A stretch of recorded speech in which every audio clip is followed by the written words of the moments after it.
Et on est en direct de Kiev avec Dorothée Oliéric, envoyée spéciale de France Télévisions dans la capitale ukrainienne. Dorothée, vous avez pu sortir dans les rues de Kiev. Quelle est l'ambiance actuellement ? Moi, j'ai envie de vous dire, c'est une ville fantôme, hein, beaucoup plus que les derniers jours. Alors, vous savez, on n'a pas de chauffeur parce que tout simplement, les gens ne veulent pas prendre le risque de travailler. Donc, c'est à pied avec mon gilet pare-balles que j'ai un petit peu sillonné la ville. On a fait quelques kilomètres et là, vraiment, il y a quelques voitures qui passent.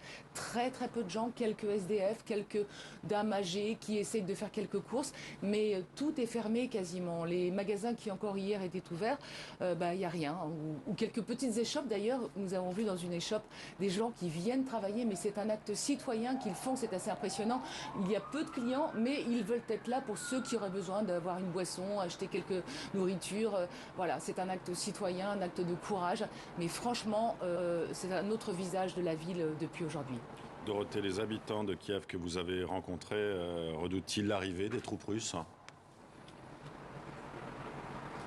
J'ai envie de vous dire, qui ne redouterait pas l'arrivée de troupes russes qui se dirigent droit vers la capitale ukrainienne? Ils seraient peut-être à 20-25 km et puis un convoi de 60 km de blindés, ça veut dire des centaines de chars.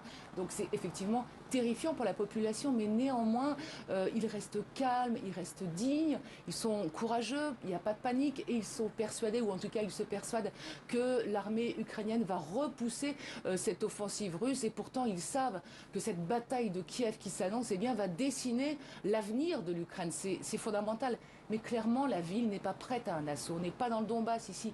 Il n'y a pas de tranchées, ils ne sont pas prêts. Il y a évidemment les forces ukrainiennes qui sont en première ligne. Et puis, un peu partout, dans Kiev, dans la banlieue, il y a tous ces volontaires qui, avec un fusil d'assaut, avec des roquettes, se creusent un trou, sont prêts à en découdre avec les Russes. Et parfois, parmi eux, il y en a qui n'avaient jamais touché une arme de leur vie il y a encore une semaine. Mais ils se disent aujourd'hui prêts à défendre leur pays et même à mourir pour l'Ukraine.